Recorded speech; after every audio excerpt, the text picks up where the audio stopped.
So a very good morning, everybody. Welcome to Buddhist Fellowship. My name is Rudy. Today morning, I'll be your service leader for our Sunday service. Yeah. So our speaker is already here, Dr. Ng Yuen Yen, and she's now still preparing the material for our Dhamma discussion. In the meantime, I think before we start the chanting, I will probably go through the announcement first. Yeah.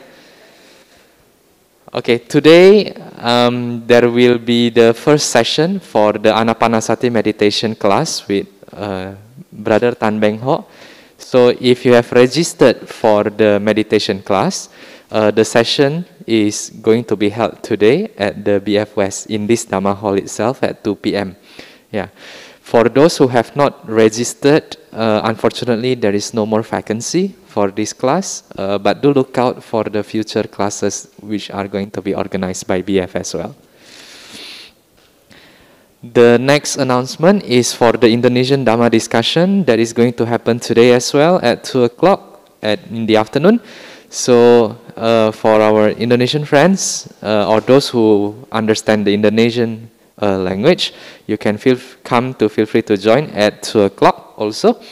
Tentatively, the venue will be inside the Sangha room, yeah. But in case there is any changes, just approach our BF office for information. Next month, that means next Saturday, our BF youth will have their service with Dr. Chu Wei Chie. The topic of the Dhamma talk is the mindfulness. Yeah, it's about mindfulness sessions. Yeah, on the 6th of March. Yeah, so although we indicate that it is for BF youth, but if you are free, just feel free to come to join the session as well. Yeah, it's open for everybody. So the session itself starts at 2 to 5. Okay. For next week, our Sunday service will be with Dr. Ng Wai Chong. So Dr. Ng Wai Chong will be speaking on the Samanapala Sutta, the fruits for the homelessness from the Digha Nikaya Sutta number 2. Yeah. So feel free to join also. Same timing at 10:30 at BF West here in this Dhamma hall. The session itself will be recorded, so it's not going to be live. Yeah, so the session itself is going to be recorded, and the recording will be available on Tuesday, the following week. Yeah. Nonetheless, Dr. Ng Wai Chong will give the Dhamma talk here. Yeah, so feel free to come to this premise. The next one will be the BF Junior, which is a program for those aged 7 to 9 and 10 to 12 years old. So it's in the primary students. So next month will be the program that we start the online Zoom session. Yeah. So for the lower primary, it starts at 10:30. Yeah. So that happens on the 7th of March, Sunday, 7th of March. And then for the upper primary, who are at 10 to 12 years old, the session starts on the 28th of March. So next week is the lower primary. On the 28th of March is the upper primary. Yeah. Okay, for junior youth, there is no class next week. Yeah, so they will reconvene again on the 13th of March with the topic of the 5 ancient gifts to protect ourselves and those around us. Yeah, so this will be on Saturday, 3 to 5 p.m. on the 13th of March. Those who love to stretch, you are also very much welcome to join the Yin Yoga session on every Tuesday evening, 7:30 p.m. here at the BF West Center. Yeah, so we still have vacancies. Just feel free to bring your yoga mat and join the session here. Yeah, with regards to the fees, it can be paid on the day itself. Sorry? Oh, BF East. Oh, sorry. Yeah, it's at BF East. Don't come here. Yeah, go to the Orion building at the BF East on Tuesday, 7:30 p.m. Yeah, my apology for that. All right. So we also know that our Buddhist fellowship is also run by donations. So for our kind donors and everybody, you can help to donate to our Buddhist fellowship by using now online bank transfer or pay now. Or if you like to sign up for the gyro donation, just feel free to approach our office counter. We will help you to fill up the form as well. Yeah. Okay, so now we will proceed with the morning puja, and let's get ourselves ready in Anjali position. Before that, for the COVID-19 protocols, once you have chosen your seat, please remain there until the end of the session. But of course, you can still go to the toilet and come back to your seat again. So no worries on that. Yeah. Let us now begin our puja with the preliminary homage to the Buddha. Namo tassa bhagavato arahato samma sambuddhassa.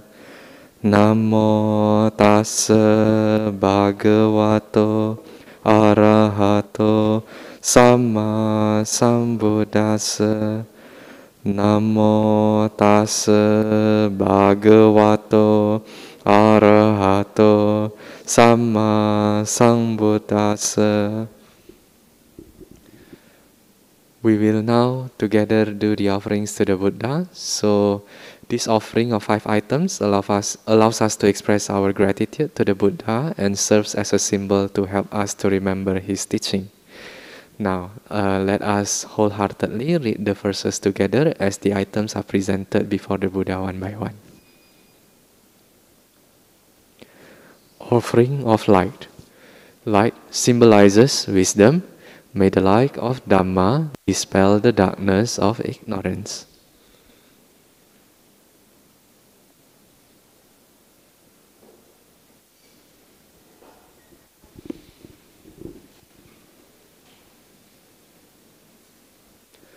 Offering of incense.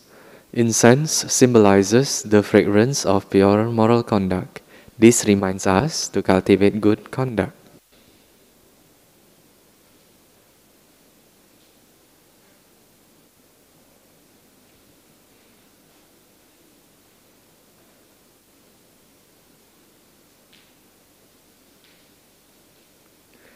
Offering of water.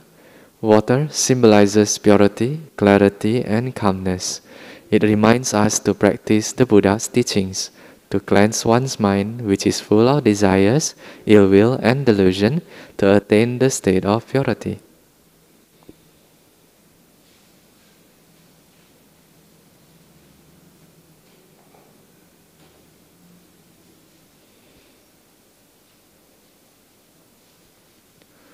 Offering of fruits. Fruits symbolize the ultimate fruit of enlightenment, which is our goal. They also remind us that all actions will have their effects.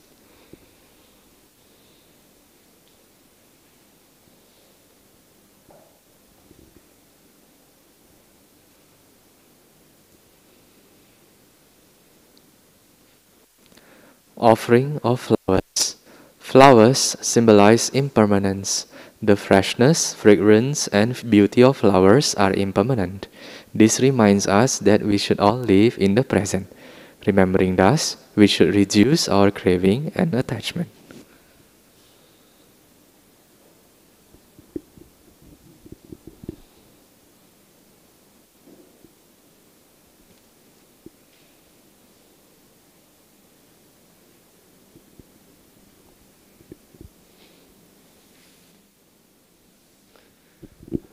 Let us now pay our respects to the Triple Gem. Arahang Sama Sambuddho Bhagava Buddhang Bhagavantang Abhivademi.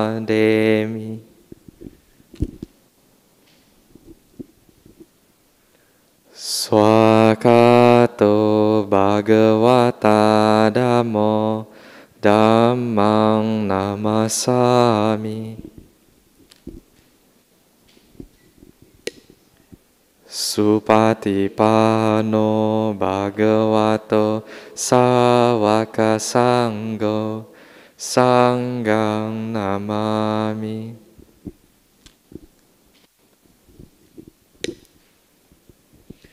Let us now chant the verses for taking the 3 refuges.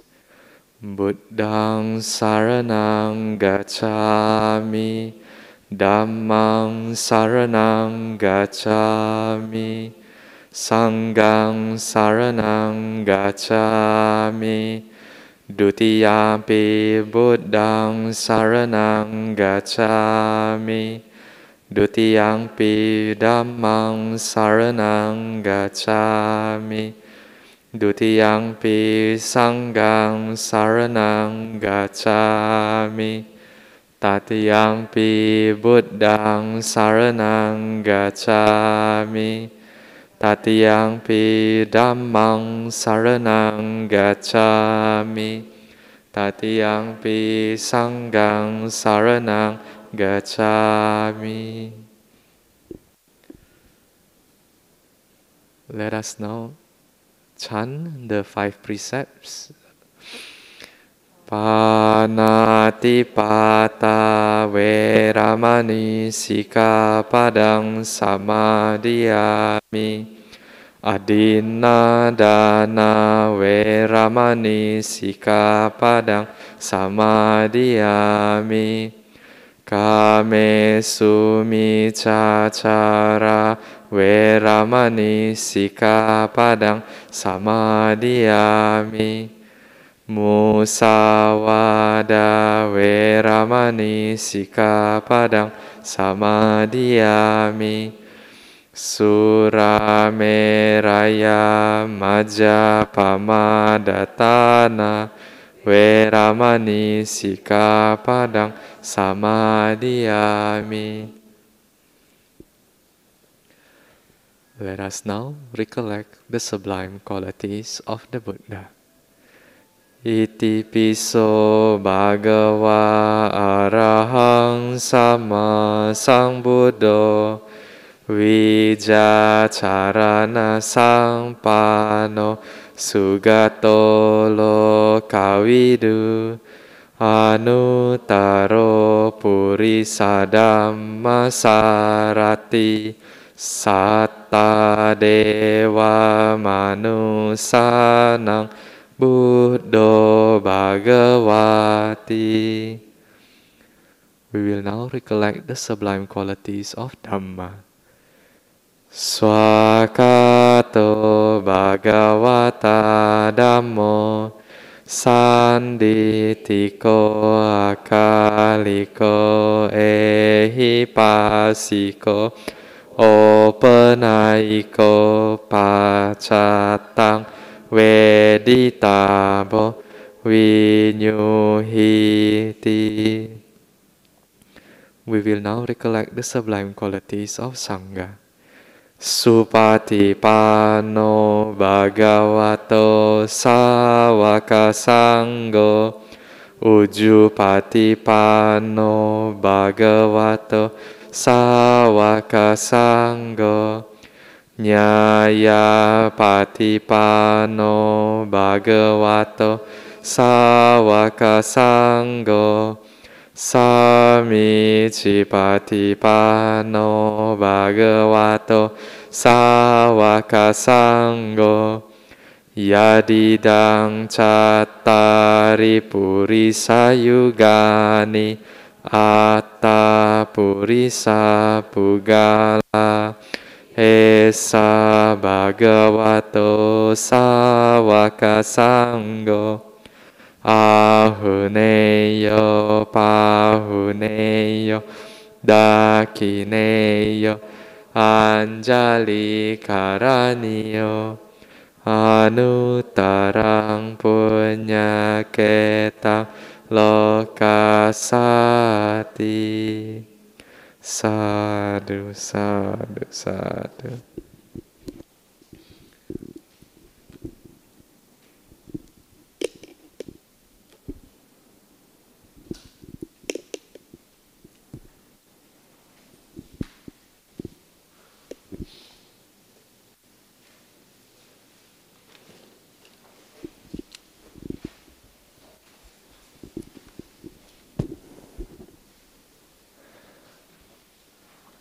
All right, so once again, welcome to Buddhist Fellowship, everyone.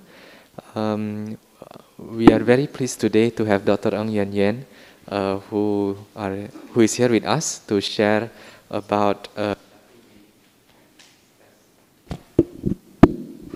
with us on the Dhamma for the Dhatuvibanga Sutta, Expositions of the Elements. So all the materials will be ready already on the board right now. Yeah.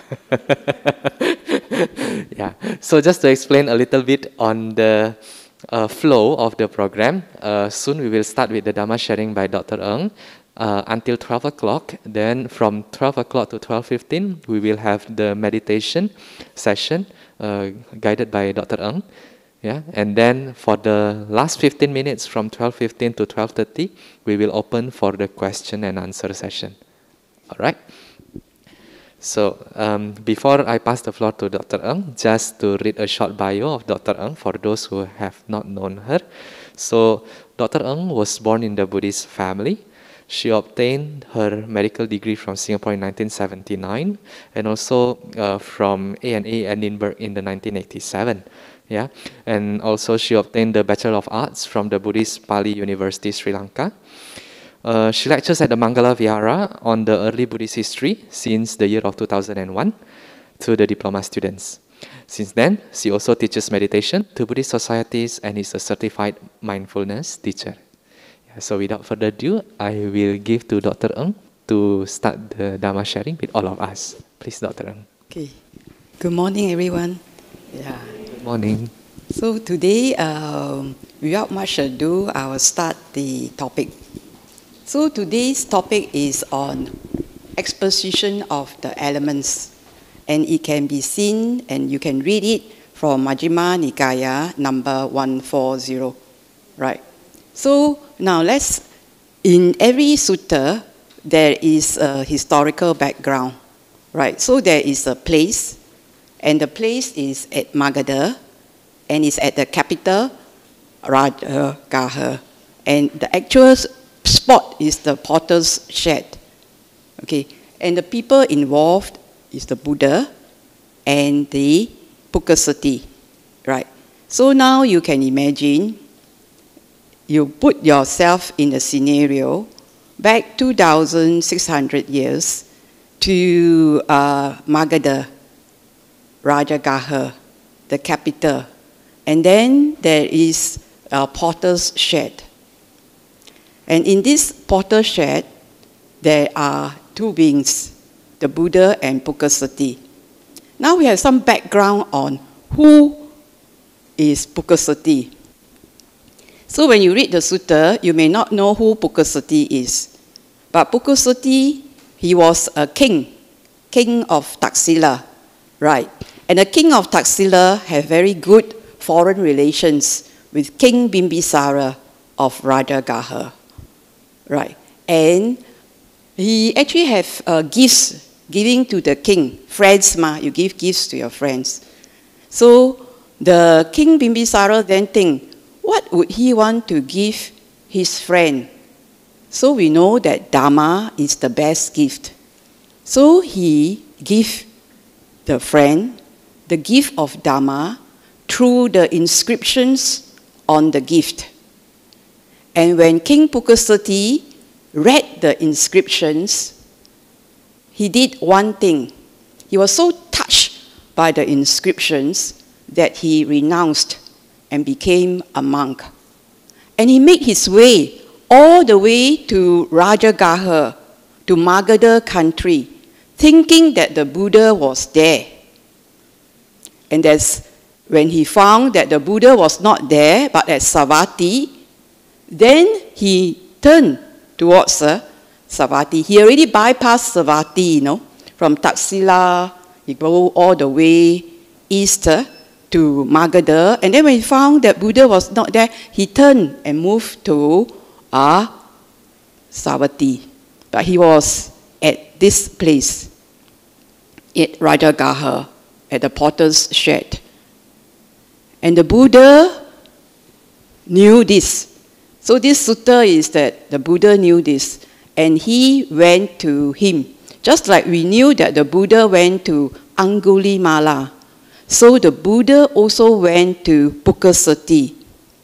And when he made his way to Magadha country, to Rajagaha, he went to the potter's shed. And he asked the owner of the potter's shed, Bhagava, and that whether he can stay one night. No, he asked for only one night only. Then you read later, you know why it's one night only. And he said one night, and the owner says, yes, you may, but you must ask permission, because there is already a homeless one at the potter's shed. So you know that there are proper protocol, you know, even for the homeless one. You must ask permission from that homeless one. So we know that this particular potter most likely don't recognize the Buddha, okay, and that they asked the Buddha, please you ask permission from the other one that is staying there. And when he went in, he asked Bukaseti. And Bukaseti said, Awuso, friend, the space is big enough for the two of us. And so he thinks that, no, this is equal. So friend, you can stay. And then the Buddha took grass, put a mat of grass, and then he sat cross-legged with his back upright, with his mindfulness in front of him. And throughout the night, he was spending his time in sitting meditation. And he also noticed that Bukaseti was also doing likewise, sitting upright and doing meditation. So the Buddha is impressed.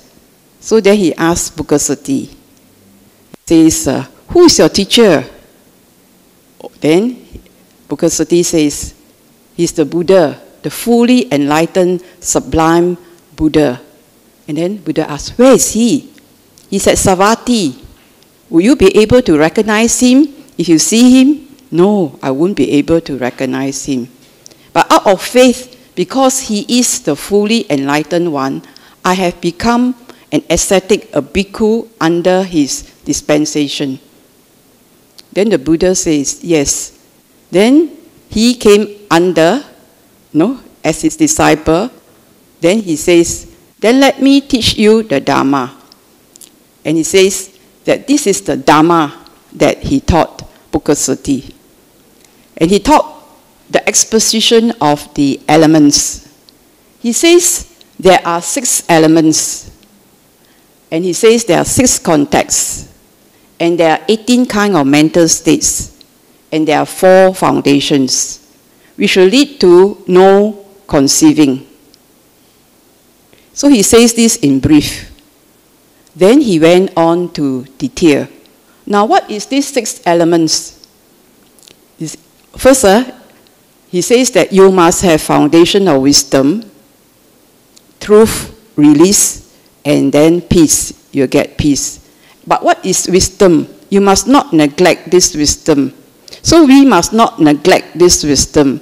So as he talked to Bukaseti, he's actually talking to us too, his disciples. He said we must not neglect wisdom. And what is this wisdom? He says these are the elements. 6 elements. There's this element of earth, water, heat, air, space, consciousness. So the Chinese always say, right, the 4 elements, 地土火风, right?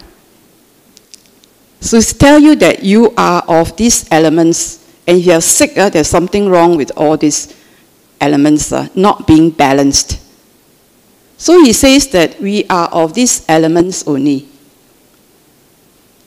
So you have the earth element, right here. And which part of you is earth? So as you sit there now, which part of you is hard? So you tell me, your butt is the hardest now?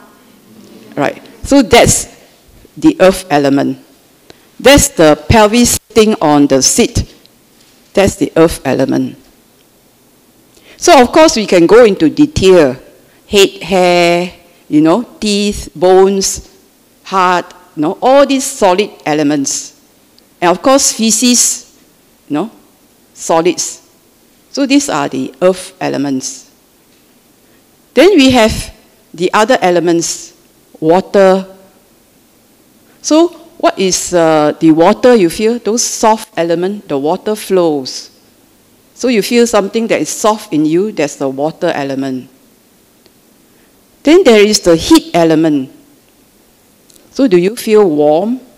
Just now what was your temperature? 36 point, something like 4 or 5. Outside the environment, what is the temperature? What's the aircon temperature? 23, 22. So there is a difference. There's a heat element. You are a bundle of heat, right? You feel this bundle of heat in you. So can you feel the difference, you know, this heat element within and the cool temperature outside? That's the heat element. Then you have this breathing that makes you a living being. So you breathe in and out. You are aware of the air element. But the Buddha also said there's air element, air going up like you belch. Or you come up from the other way when you pass flatus, right? Yeah? And he also said there's this wind in the intestines where you hear them gurgling, gurgling, gurgling, gurgling sometimes. And then he can also say there's air in the limbs. Hong sip, there's a lot of all those people, hong sip, all got stuck somewhere. So these air elements, as we walk, as we lift our hand, we use the air element. In fact, all these elements are integrated. Every cell have all these 4 elements. So here we have these 4 elements. And these 4 elements, they are actually occupy a space. You all agree that you occupy a space? That space that you occupy can be small, medium, or large. So you ask yourself, how much space you occupy?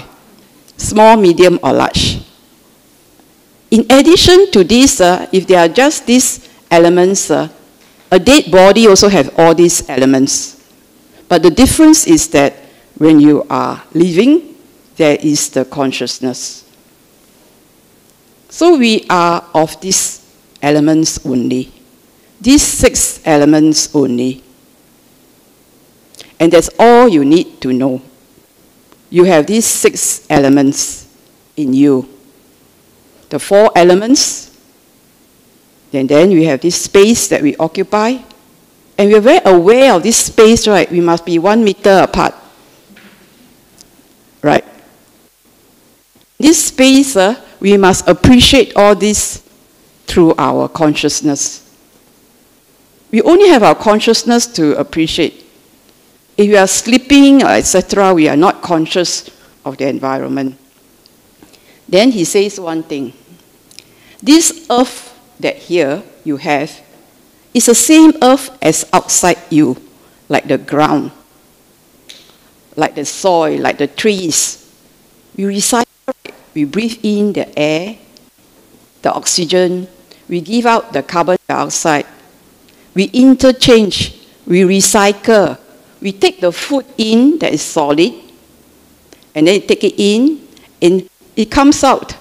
Previously, we used whatever that comes out as manure. Urine also manure. And then it goes to the soil. And then we grow plants. And then we take it in. So there's this recycle thing. Right? So there's these elements, these fluids, all this gets recycled. They are not yours. You're only temporary only. You are using whatever that is external from all over the world. You can get kiwi from wherever, New Zealand or whatever. Apples, oranges, all over the world. So you live on the elements of the world. And you take it in. And then after that, you also excrete it out. So does it belong to you? I have this body, you say.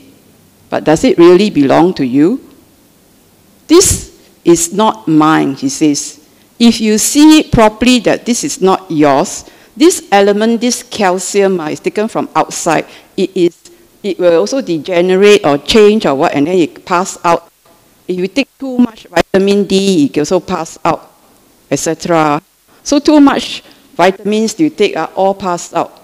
So we must always just balanced. So this is not mine. This earth is not mine. This am I not. This is not self. We are just a temporary tenant. A 潇洒 passerby. We just come to this and we just travel the world. And then we live with no holding on to these elements, my earth, my water, my urine, my stools. You want to hold on to this?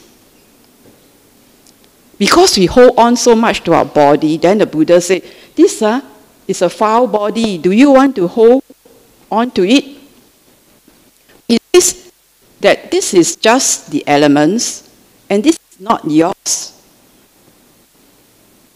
You must see that it is not mine, not I, and there's not self there. Then you will let it go. You won't be so enchanted with it.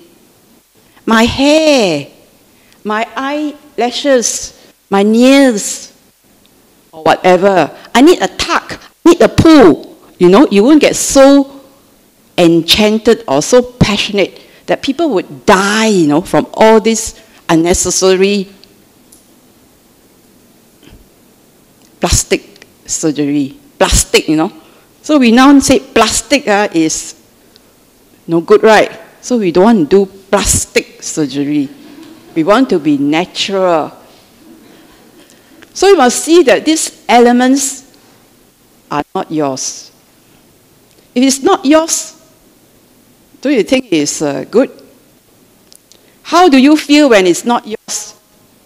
If it's not yours, you don't have to be holding on to it, right? But of course, you are a tenant, you must still keep your house clean. Otherwise, you get kicked out of the place. So here he tells you these elements that you have is the same as external elements. The food that you take, the vegetables that you take, or whatever solid, watery, or heat. He said heat is the food you take. There's this heat in the food. So you get metabolized, you got energy. You take more sugary thing, you got higher calories. So calories is the heat. It brings you heat. You take too much, it will show on the body. Right? So heat. And so wherever after you eat food, there you will feel warm. Right? So you don't want to take your temperature after you eat food. It might be high. You don't want to take hot drink and then you check temperature. So you don't take unnecessary, alarm. Wow, you got temperature. But you after taking food, hot soup, hot thing. So don't take temperature after food because it will generate heat. Then air. This air that you have, that you breathe, is the same air outside. That's why you can get contaminated, right? That's why you can get COVID, right? Because there is this in the air. You just breathe in. So this air here and the air outside is the same. Right, huh? So when people smoke, you also can smell their air. Right, huh? So this air inside and outside is the same. This space here, this space and the space outside is also the same. You say the space of your apertures, your oral cavity, whatever space is the same space as outside. Then left with consciousness. So which space, just I walk up and down, which space was mine? Right, huh? So it doesn't belong to you. So here, we understand these elements. Then we come to consciousness. So he says, what's the use of consciousness? Your consciousness, he says, it is to feel. Feel, pleasant. Okay. So you have 6 base contacts. So you have these 6 sense base. Right. So these 6 sense bases, you are contacting it. So you have 6, you have the eye, ear, nose, tongue, body, and mind. All right, so it's like putting 2 sticks together. Putting the object of the sense base is here, internal. Sense base outside is external. So you imagine now this is an organism with the sense base, and it has to associate with the environment. And these sense objects is in the environment. So what brings them together is the sense consciousness. So it's like 2 sticks. If you want to make fire, okay, you have to bring 2 sticks together and then rub. So if the 2 sticks are apart, you don't get fire. So let's say that the eye, you have the eye, and we have eye, this is the base. Then we have the eye object, which is the sight. So what brings them together is the eye consciousness. Okay? Then you appreciate. When you have this contact, then you will have a feeling. Either it's pleasant, and you may get joy, or it's unpleasant, and you get grief, and it is neutral, neither pleasant, you may be equanimous. So we must imagine we are just like one big organism. Also we can say like we are a virus like that. Now COVID, right? So there is this. Then we have these elements inside. Elements, then we have the 6 sense. This is the contact point. 2, 4, 5, 6. So this is a sense base. We draw what draws the object? So you have the objects. What draws this object together is the consciousness. Agree or not? So let's say you turn around and look at there behind you, beside the fan, there are 5 objects there, right? I don't know what 5 objects are. I can't see very well, but there are 5 objects there. Huh? Pardon? Stupa. Okay, stupa. So anyway, you just said, so before that you have this eye, right? And there's an object there, right? What pulls them together is your eye consciousness pulls them. The mind says, go and look at that thing. Then the eye consciousness will pull the eye object and the eye together. It falls on your retina, then you say, oh. So when I can't see very clearly, then I don't know what is it. It doesn't give me, it gives me a neutral feeling. But now you say stupa. Then pleasant feeling comes. Right, So there are some objects that looks like that. Okay, some objects that look like that. So if some objects that look like that, look like the feces emeticon, then you say unpleasant. Okay, so this contact gives you a feeling. And the feeling can be pleasant, can be unpleasant, and it can be neutral. So you give you 18 states of, 18 mental states, because one sense base is possible when you contact something, will give you 3 possible mental states when you explore it.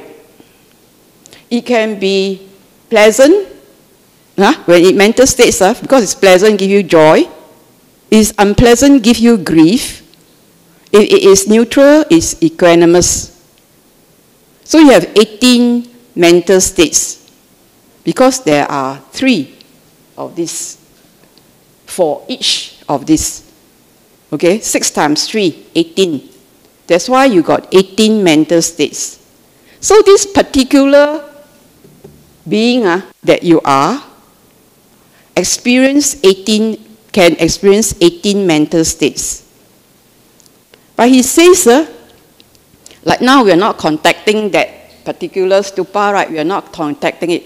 So the contact is impermanent. If the contact is impermanent, the feelings is also impermanent. So when it is previously painful, if you move your contact, then it's no longer painful. Okay, yeah? So this contact is impermanent. It depends on what you are directing your consciousness to. What you are directing your consciousness to. So we are endowed with this. These are tools for this mind and body. We will rather be joyful rather than be in grief. So we will look for pleasant things. Right? And so we don't like all these COVID problems. Right? Huh? So we rather have non-COVID solution. No, it is off. We don't want this. So here we have this moving, no? I don't like this, I like this. But then if you need to go for training, so when you are moving like that, you are agitated, no? Here and there. It's not quiet, it's not still. It's not equanimous. You expend a lot of energy wanting and not wanting, you know. This movement, when it's not middle, it's here or there, when actually there's nothing, then it makes you very miserable. So the Buddha says, if you know that these elements are not yours, and this consciousness is just feeling, for feeling, and this contact is impermanent, why do you want to hold on? So when you don't hold on, you are at peace. So he says, consciousness. Then you says, I don't want to hold on anything. So once the consciousness of equanimity, you experience the consciousness of equanimity. So you also experience consciousness of lust, right? I want this, I want this. So as a child who wants his toys, I want this, and he doesn't get, he will throw tantrum, right? I want this, I want this. You can pacify him. I still want this. I want my handphone. I want my handphone. I want to see whatever. Then they were angry. So the whole mind is contracted to that, to wanting something. Then you don't want something, you move away. I don't like this pain. I don't like. So it's like moving towards and moving away. But if in a state of equanimity, then this is free. And then it says once it's free, you can direct the consciousness to wherever you want. And he says, you move this consciousness to the arupa realms. So he talked about the arupa realms. He says, you can move it, this equanimity, you can move it because the body very heavy, right? Elements very heavy, rupa very heavy. What?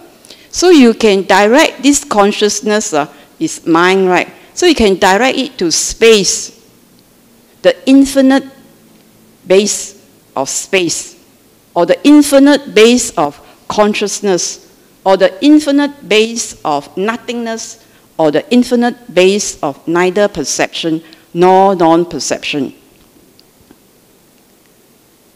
But he says, if you have to direct this and other, you still is the driver, right? You want to drive here and drive there, you're still driving, right? So he says, this driving or this volition, this intention to go into these arupa worlds, It's still an intention. So he says, you just, and this is conditioned things, because the conditioned things of the arupa world is also arise and cease, arise and cease, arise and cease. You stay in the arupa too long, Maitreya will come and go, and you are still in the arupa realm. So he says, no, you don't want to go into any realm. Any conditioned realm is impermanent. So you don't want to go to any, even though it's how nice, you also don't want to go. But if you can go and come out of it, that means you can go into the lion's den and come out alive, then wow, you have it made. So you must always remember the Buddha's words. All realms, all conditioned things arise and cease. You get stuck in it, you'll be there for a long time. So he says, you let go of that intention of not being in this state, or not becoming into another state. No need to become. You stay in the present. And in the present, he says, don't want anything also. So then there is the consciousness not wanting anything. When you don't want anything, not just let be, just not wanting anything, not even letting be, just no want anything. Then he says, then the consciousness will be free. And that if you stand on these truths, because you are not wanting anything, the consciousness don't descend. Don't descend into the mind body. So it will stop here. There's no volition. So it will stop. So there's no more suffering. So letting go of volition is a door to the deathless state. So it is unshaken. The person is not shaken. Because all these other things are impermanent and non-self. So being unshaken, he's not agitated. Not agitated, he experienced nibbana. So when he is in contact with feeling, he knows that feeling arise and cease. So if it is pleasant, he just sees it as pleasant. If he sees it as pain, he just sees it as pain. He sees detached. When the time comes, when the breathing stops, he says, when you have feeling at the end of the body, end of the life, it just ends, then you see it as it just ends. There is no consciousness wanting to go anywhere, because you don't delight in anything, because all conditioned things and all realms are impermanent. And if they are impermanent, it is, you don't cling. You can't cling. It's a delusion to cling. It's a delusion that there's a self. When it is impermanent, there is no self. So then you don't cling. If you don't cling, you are at peace. So then you cannot neglect this wisdom to see the Four Noble Truths. You see, in here, the Four Noble Truths. The origin of all this mass of suffering is there is a becoming. So when you let go of your volition of becoming, there is no conceiving. So you don't conceive anything. So there is no birth. If you don't conceive, how can you have birth? You must conceive first, right? Before you pregnant, right? You pregnant, you conceive. So you got 9 months incubation, then voila. So you have a birth. But if you have no conceiving, you don't conceiving of what? You have no conceiving of I, self. You don't conceive of I, then there is no I. So there is no I becoming anywhere. So then birth and the mass of suffering ends. So he says, you must not neglect this truth. You must not neglect this truth in that these 6 elements, not yours, not self. And that these are mainly contexts and feelings and mental states, they are all impermanent. They are not self. So if they are not self, you don't have to hold on to it. It's just a temporary state only.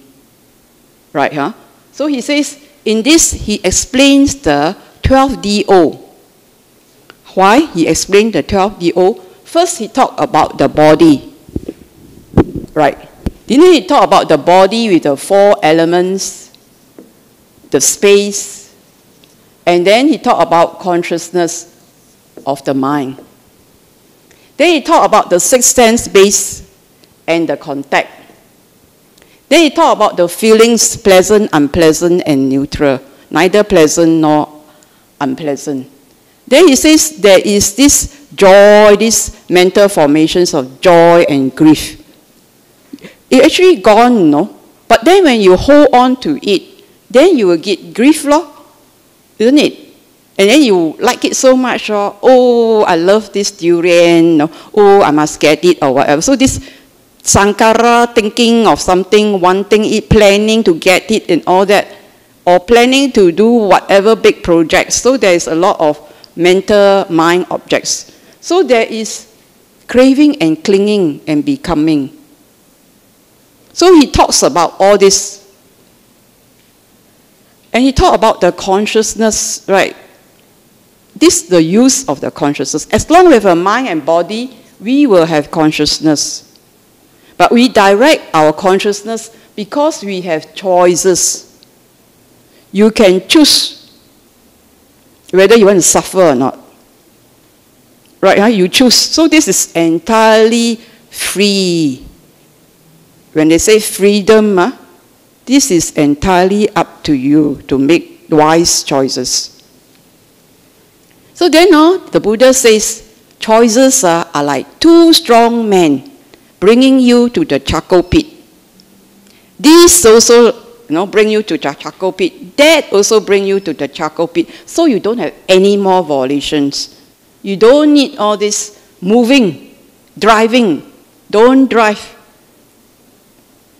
So he says, let go of volition. Then you will break the cycle. So he talks about the 12 DO.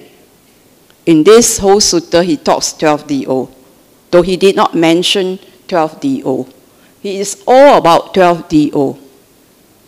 Then it is about 4 noble truths. Because the 4 noble truths is that there is suffering. There's an origin of suffering. There is cessation can be realized. And there's a path. So he tells you there's suffering.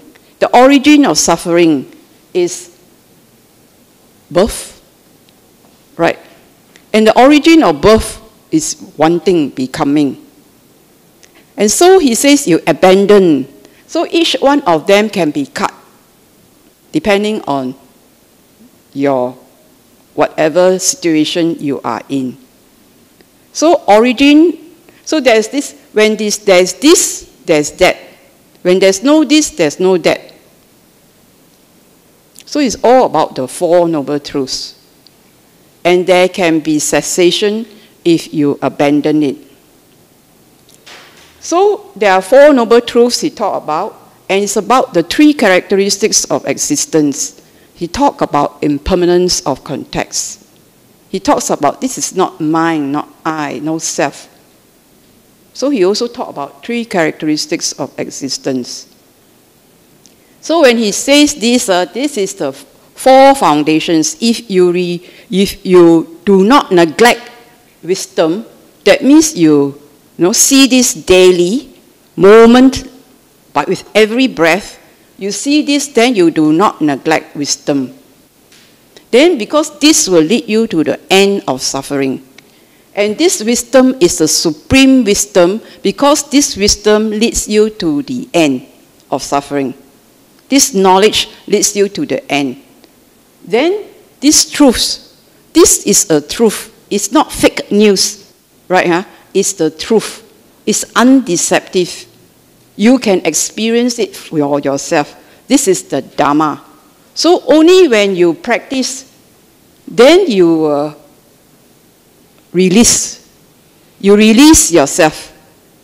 This is a completely DIY thing. The Buddha guide, but you have to do the practice. So this release, and he says release yourself from all attachments. Because there is this delusion, right, that there is a self. There's this delusion that there's a self because it looks so permanent. But then we examine the things, we examine the elements that we are made of. They're all impermanent and they are non-self. So if they are impermanent and non-self, you can't hold. But if you hold, it is a delusion.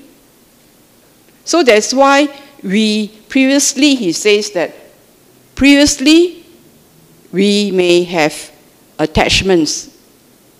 But once you see this wisdom and truth, you try to let go of your attachments.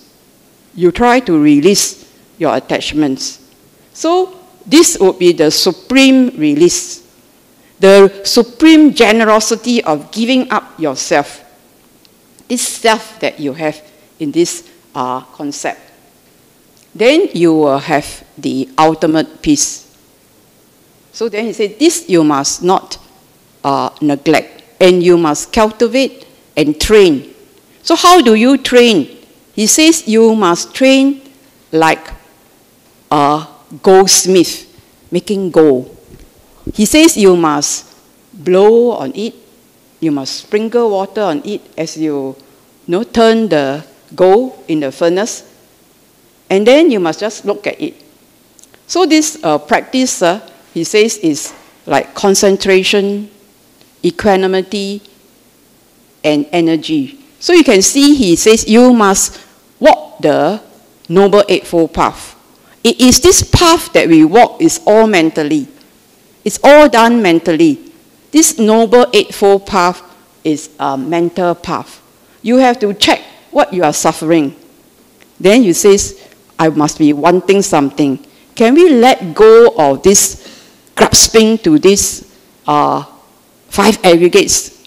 So when this grasping, the consciousness has descended like a deep-seated root, and you have to use effort to let go. Sometimes it's so strong. So the 5 aggregates of clinging, he says, in short, he says, suffering is because of the 5 aggregates of clinging. Thinking that there is a self. So he says, we plant this seed in ourselves because we think these 5 aggregates as self. So we all make this, like the potter, you don't say potter thing. We make this form. We say this how. We want to look like how. We make a form. Form as self. This form as self. Self as form. The 5 aggregates as self. Okay, self as the 5 aggregates. Then he says, form in self. In self. Self in form. So it's very integrated. So 5 aggregates in self. The consciousness has descended and clung. 5 aggregates in self. And self in 5 aggregates. So we think that there is a self. So when you conceive that this is I. This is I. Me, mine, me, my body, myself. But we are changing all the time. If I have a transparent skin covering, you'll see me changing all the time. My blood moving, my limbs moving, the air moving. It's constantly a machine, a factory, clearing, things. Taking and clearing. So he says, if you do not conceive of yourself that I am this, I shall be what? I shall be this form. I shall be formless. I shall go to whatever states. If you don't conceive, then there is no birth, no becoming. no more suffering. So he says, then that's the end. So the Buddha says this is the exposition of the elements. 6 elements, 6 base contacts. 6 base contacts, 18 mental states, and 4 foundations. If you stay on this, you cultivate and train, then there is no conceiving. So when the Bukaseti hears this, he was so overjoyed because he understood. You only feel joyous if you understand, right? You don't feel joyous if you don't understand. What is she talking about? What is he talking about? Only when he understood, he feels joyous. And he says, the Buddha, the blessed one, the sublime one has come for me. You know, he's so happy. And he knew that the Buddha came for him. And then he apologized for, calling the Buddha Avusa or friend. He says, I do not know. So he asked for forgiveness. The Buddha forgave him. And then he asked for ordination and higher ordination. And the Buddha says, are your robes and alms bowl ready? He says, they are not. And then so he went in search for the alms bowl and the robes. So we all know, Magadha, Rajagaha, they got stray cows. 2,600 years ago, got stray cows. Now I think also got stray cows. Now got stray balls also, right? So then, while he was in search for this, he was killed by a stray cow. And then he died. So the bhikkhus asked, where was he reborn?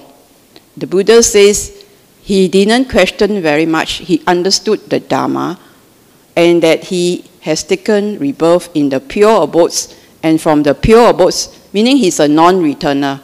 Then from the pure abodes, he will realize Nibbana. So they were very happy, right? So we also understand, when reading this, we can read between the lines. The Buddha didn't say one day. He knew that he has not long, but he would be able to understand. So he came and he said this exposition of the elements, then that he would understand. They are in the same class, right? He was a king. The Buddha was a princeling, right? So if he abandoned the material things, he has abandoned forms. So if you talk about elements, this just a little bit of attachment he can let go already. Elements, he can let go of these elements. Let go of these contacts. Let go of this. So that he doesn't need to take rebirth again in these forms. So you can see Bukaseti, on just one discourse by the Buddha, realized the Dhamma. Realized the Dhamma enough to become get the fruit of non-returning. So you only have 5 fetters left. The 5 fetters is that conceit, restlessness, and ignorance, and the rupa and the arupa jhanas. But he may have, if he has lived long enough, he may, realize further. But this is the state. These are the conditions. These are the conditions depend on conditions. We are all in a state depending on conditions, right here.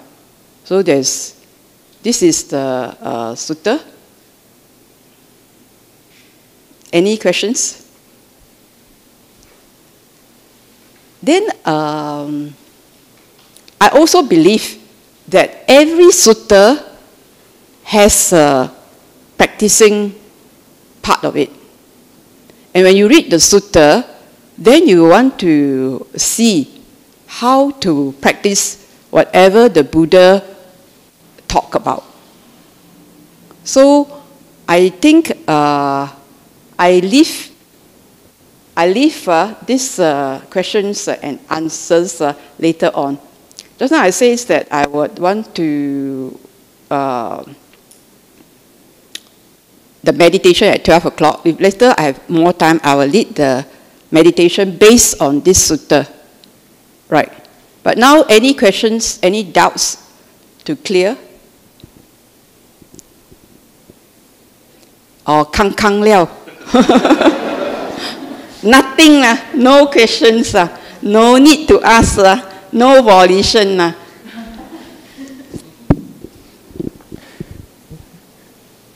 Any questions from anyone? Then I will come to you to get the microphone as well. Or do we have any question from live stream? Live stream, this is Not yet. Not yet, Okay, live stream, Dr. right.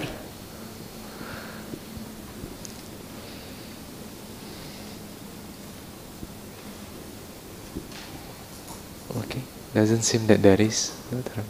It's so clear. Yeah.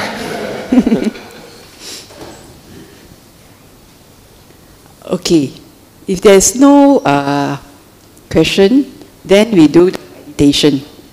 Okay. So I take a longer time for the meditation. Then maybe I give a longer time for the questions and answers. Okay? So I think you lower the lights.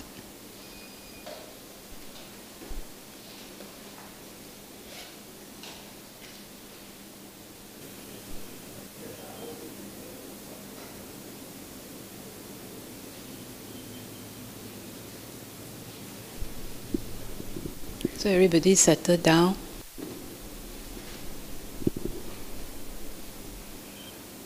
Just breathe in and breathe out. You calm yourself down.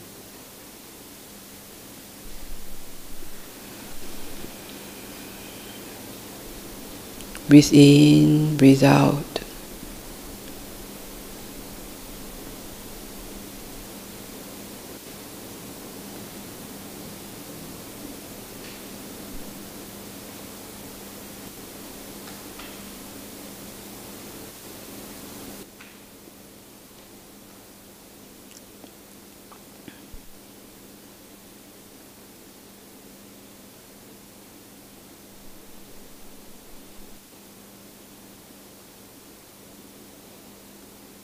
Breathing in, breathing out.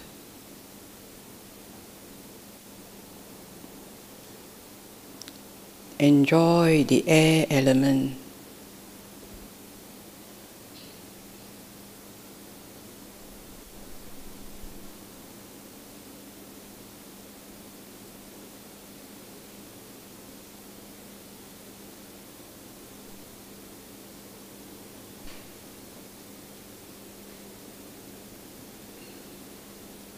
Contacting the air, contacting breathing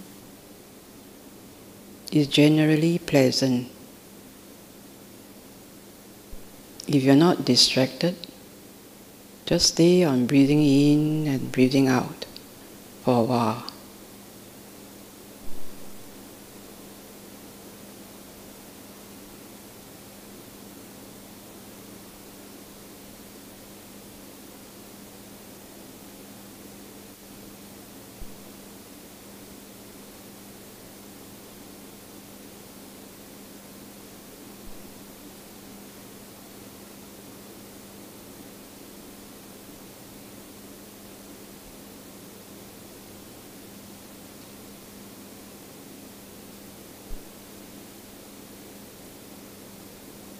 Can you feel the heat of the exhalation or the breath coming out?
Is breathing in lighter? Is the air coming out when you're breathing out heavier?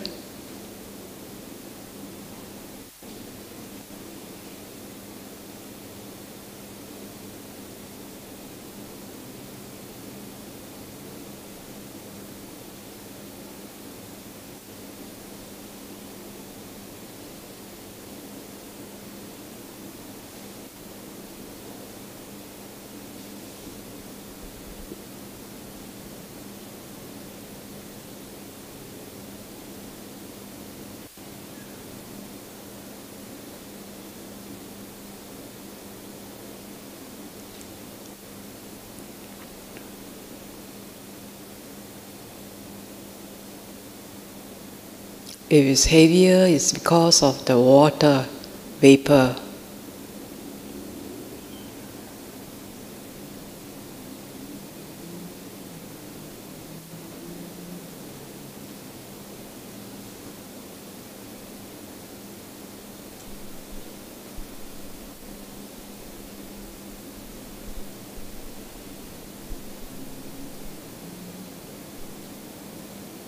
So it flows like a river.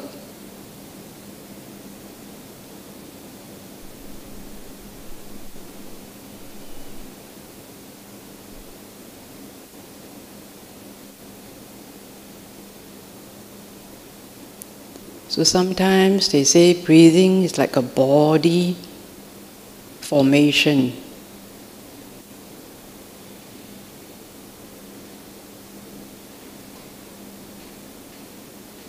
It can be a long one or a short one.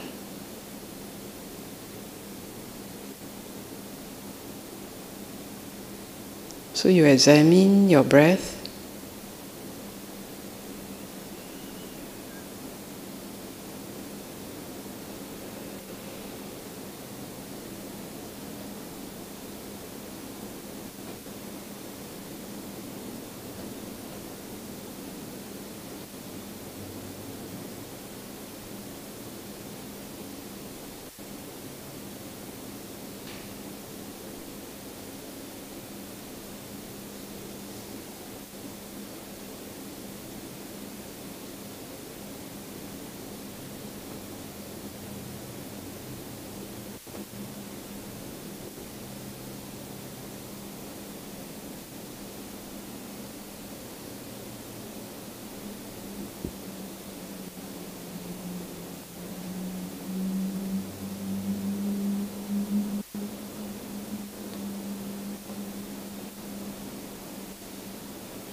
Sometimes you may be able to see some brightness.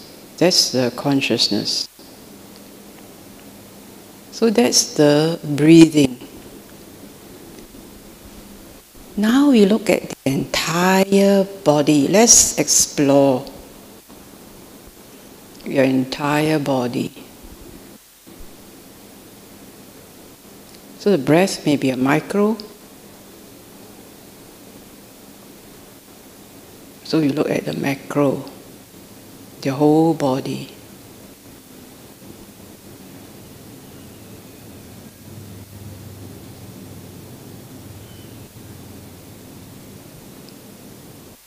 Do you feel any heavy part?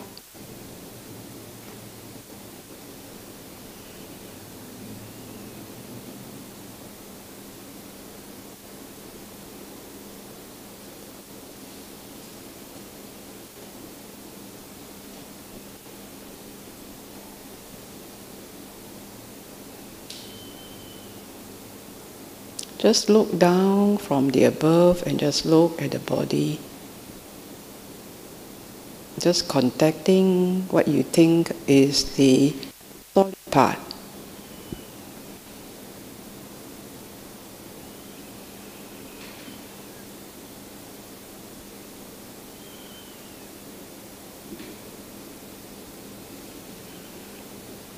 Then you also can feel the fluid part, the soft part.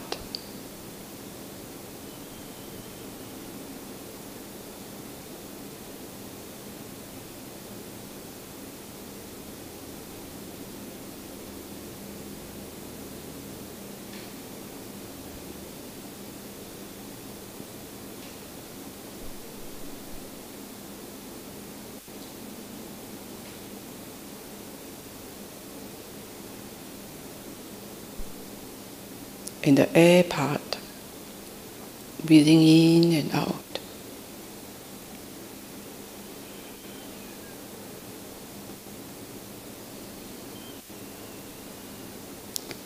Feel the difference between the outside and your inside.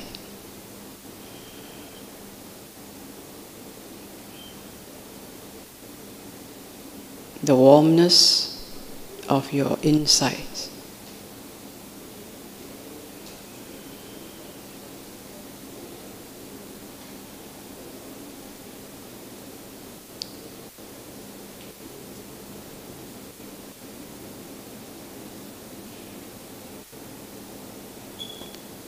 Then you sense that space outside, around you.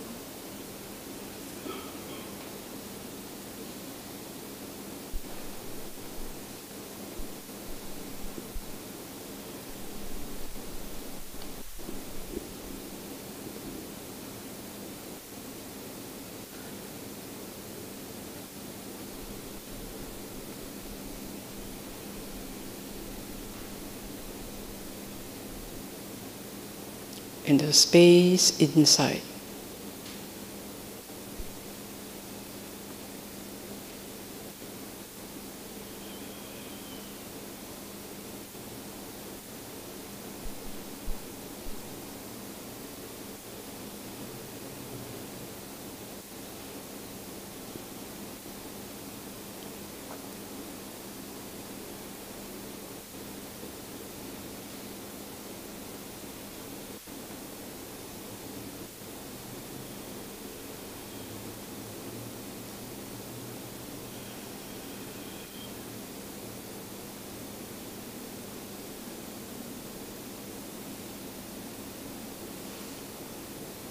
Then you can look at your mind or your consciousness.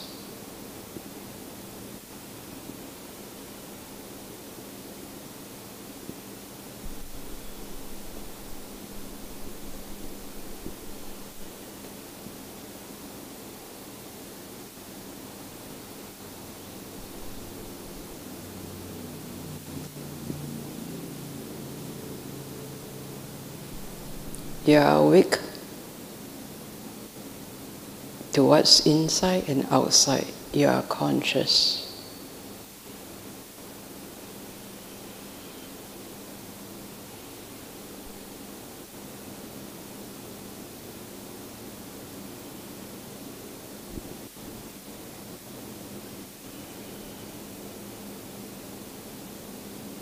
So you are about just these 6 elements.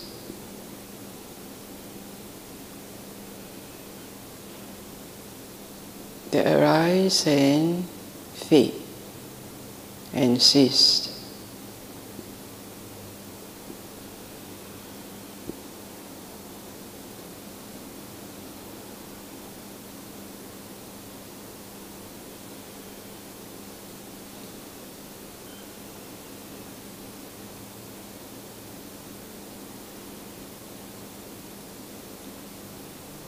The consciousness direct itself according to your volition. So currently, what's your feeling? Is it pleasant? Unpleasant? Or neither?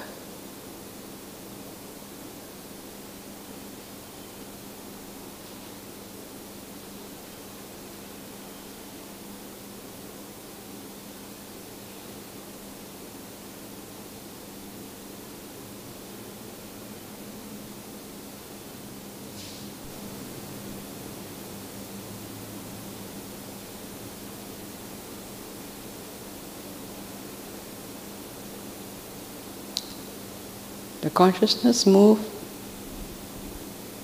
from one base to another,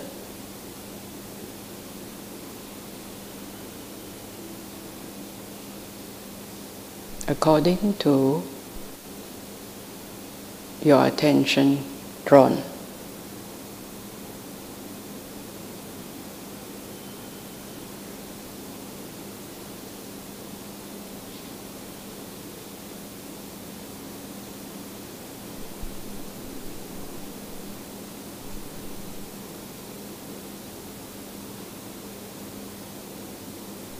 So there are 6 sense-based contacting 6 sense objects.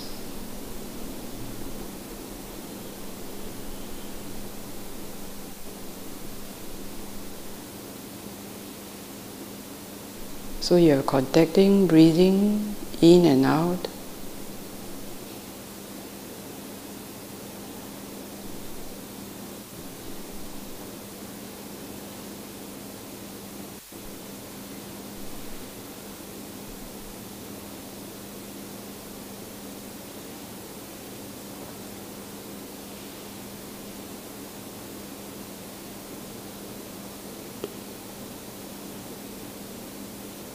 So there's a volition to go to the breathing in and out.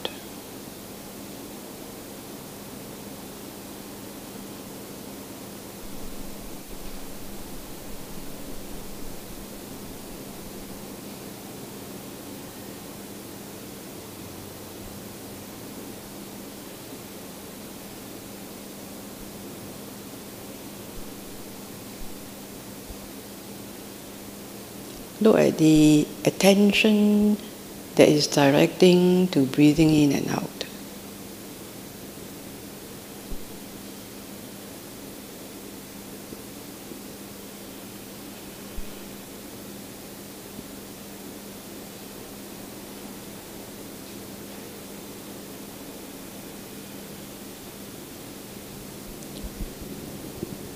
If you let go,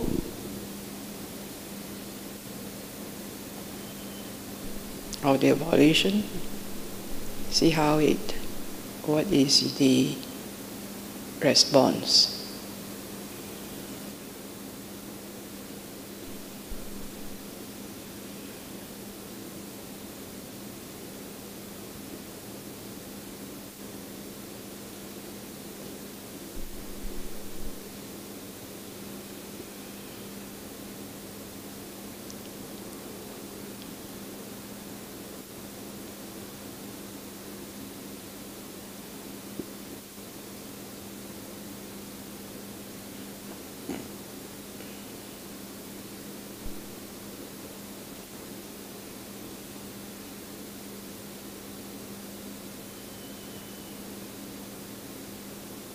Just let go.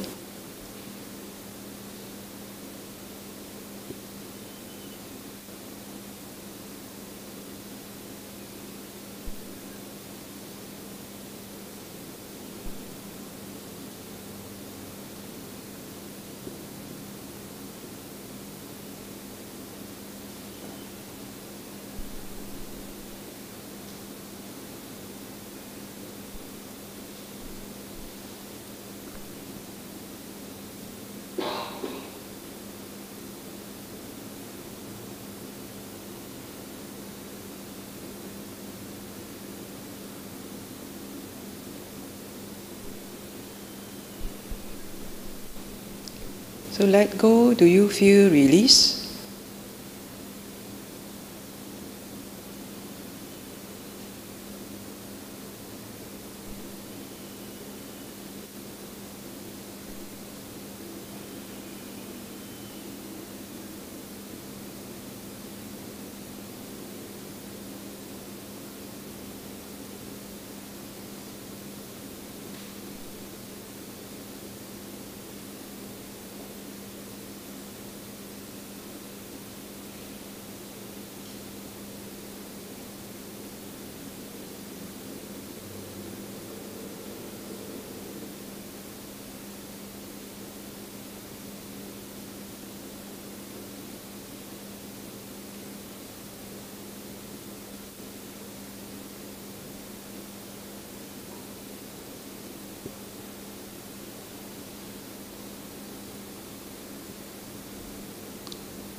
release, do you feel peace?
So do you appreciate the 6 elements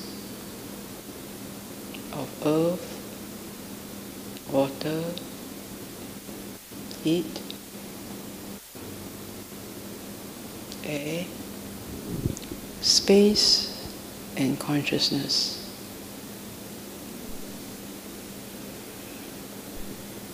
Depending on conditions, they arise and they cease. At the context, impermanent, feelings impermanent, perceptions impermanent,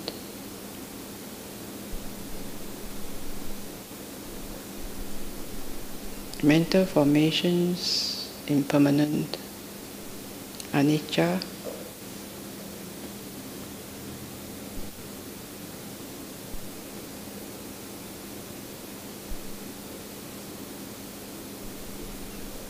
body impermanent,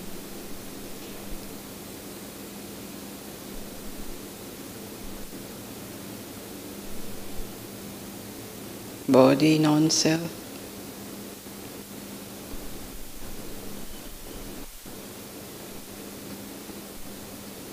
feelings impermanent,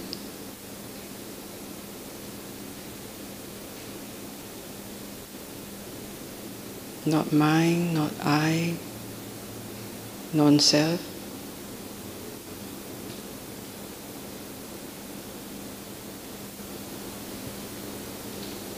Perceptions impermanent,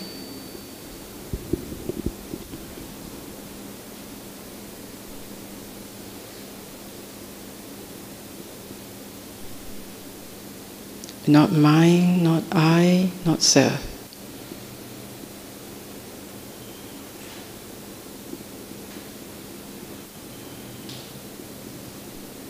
Mental formations impermanent,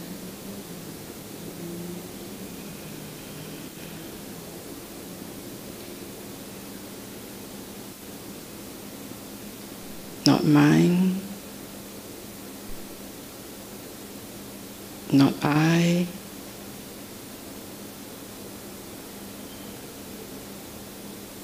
not self.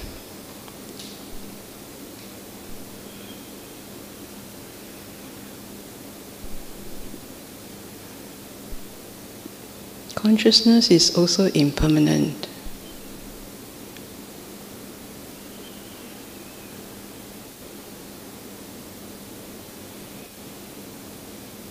If you are asleep, you are not conscious of the environment.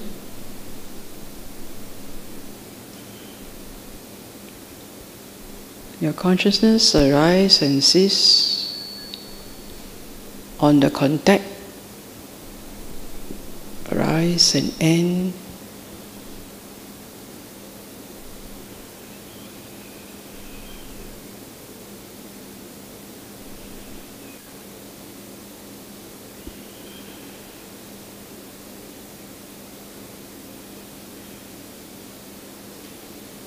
Rise and end at your breathing. Arise and end at that contact. Arise and end at the butt. Or anywhere.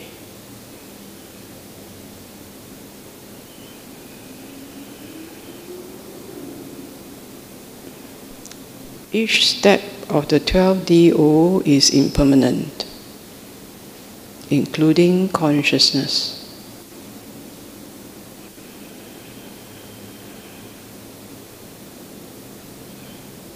Depending on its attachment, it goes in to mind body to activate it to do what it wishes, but it arises and ceases based on volition. Do this, do that. No volition, no driving.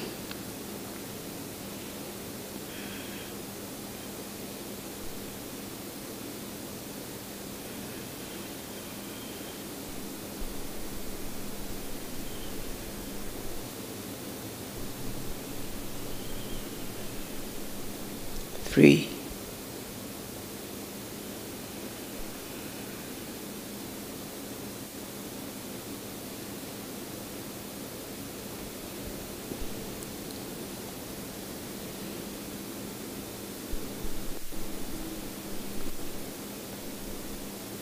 So the Buddha says, do not neglect this wisdom of ending of suffering, knowing the elements as they are, anicca, dukkha, anatta.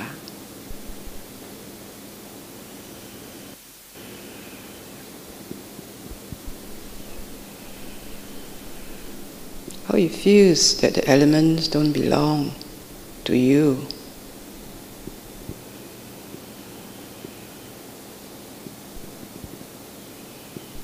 Not mine, not I. No self.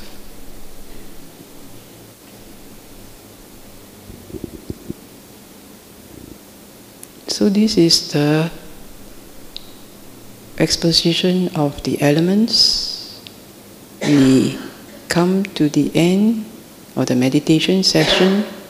You ground yourself. Feel the solid element of the bum of your entire body. Your consciousness descends back into the body. If you feel it previously elevated, then it goes back into the body. You sense its heaviness. Then you slowly take your time, direct yourself to open your eyes or do whatever. And just breathe in and out and stay present. So we have about half an hour of meditation. Then we now have about 25 minutes of questions and answers.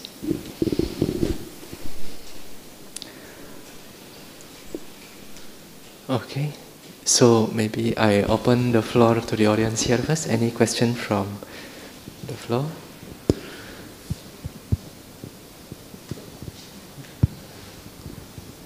Is it too chim? Do you enjoy yourself?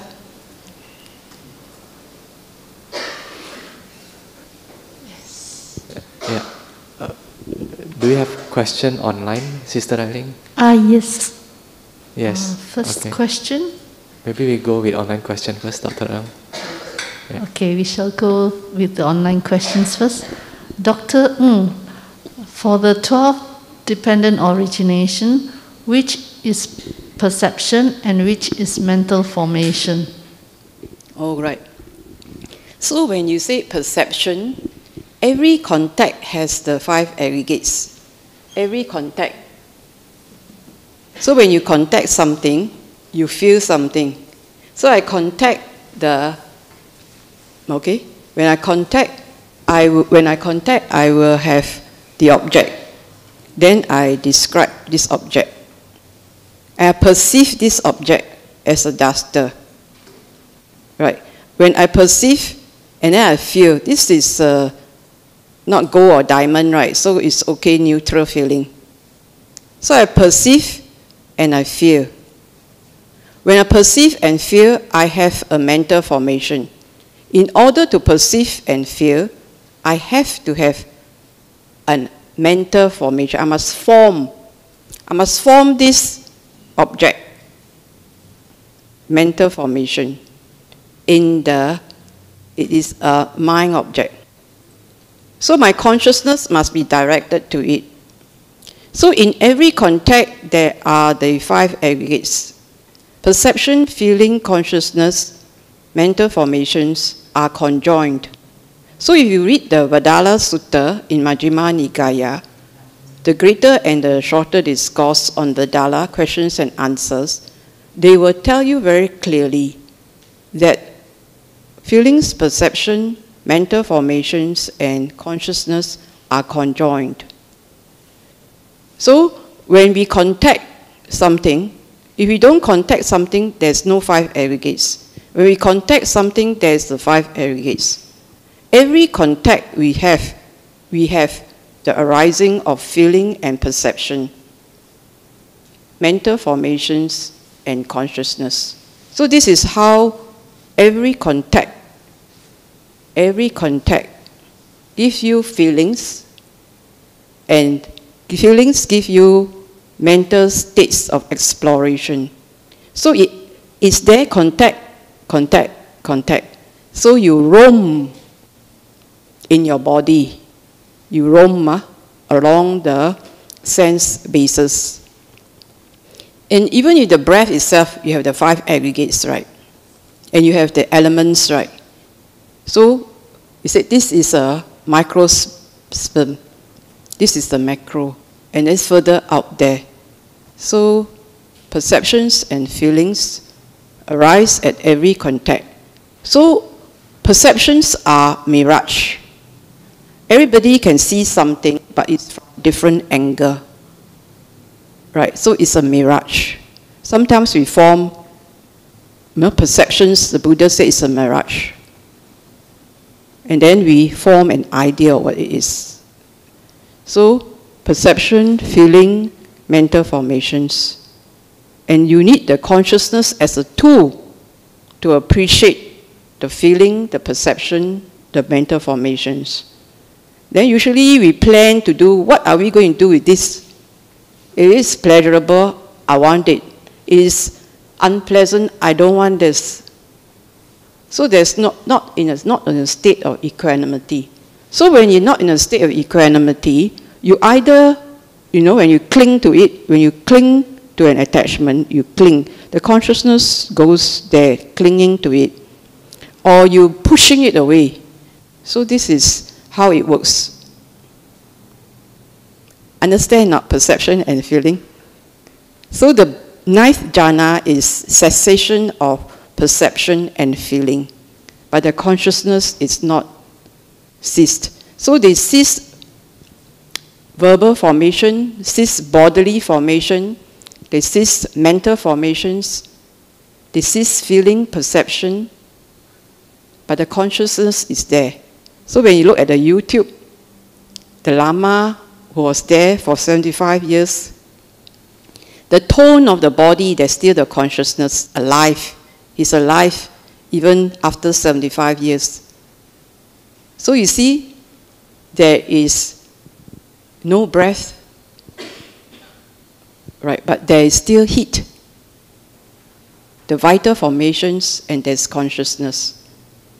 So this is what it means. So the cessation of perception and feelings is one of the highest, right? Because these perceptions and feelings are all conditioned things. It's impermanent. It causes suffering. It's a disease. It's a dhat. Thank you, Dr. Ng. Related to this question, somebody said, I can see the consciousness moving from one thing to another within the body, but not catch the volition. It's like automatically moving with no one directing the moving. How do you see the cessation of consciousness in this process?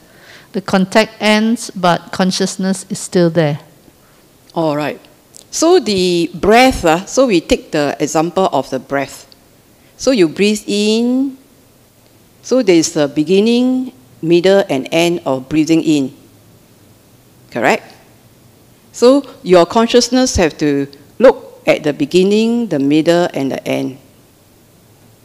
Okay. So when we say so, you breathe in, there's a birth and a death of a breath. But you're still alive, right? You're breathing still. So there's a gap, then out it goes. You breathe in, not that you hold, just to exaggerate, because there is a need for exchange. Our factory is very efficient. You breathe in, then there's this exchange, and then you breathe out. So this consciousness is the attention. So when you contact something, so you notice when you are doing this, doing the accessing these elements in you, your consciousness is just moving happily by itself.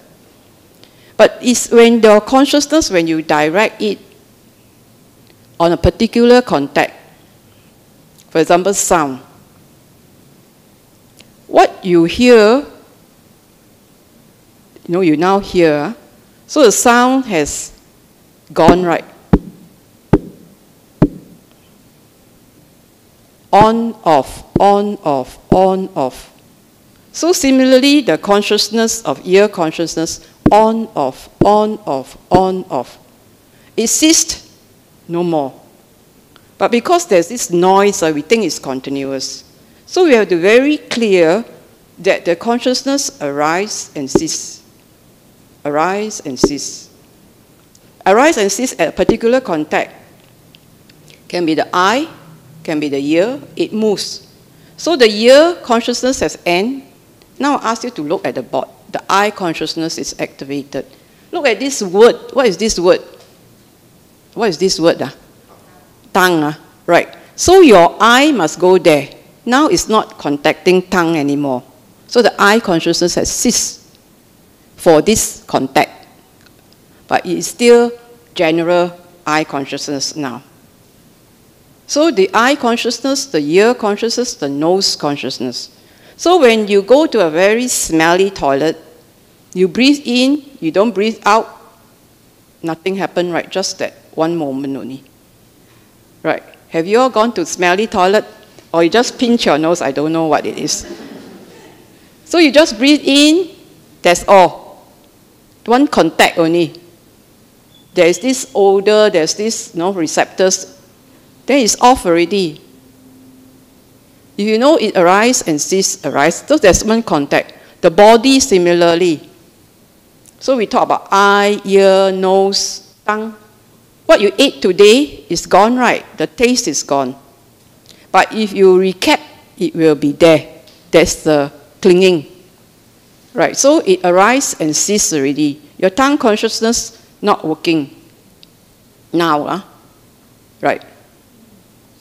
So it arises and ceases. That's your tongue consciousness. It cannot be all the time there. Your mind moves. So the body consciousness. So before you come, you bathe, so shower. So your bodily consciousness.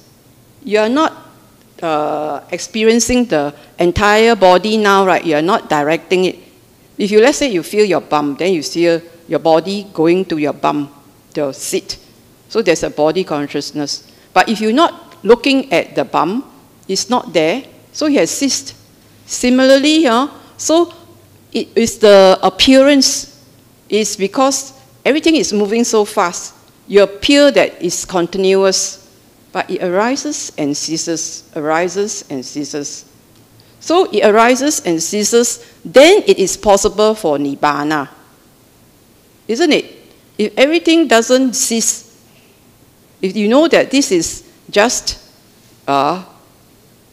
conditioned things arise and cease, you won't be attached. If you're not attached, there's no craving. There's no craving, no ignorance, that is Nibbana. So the consciousness appears.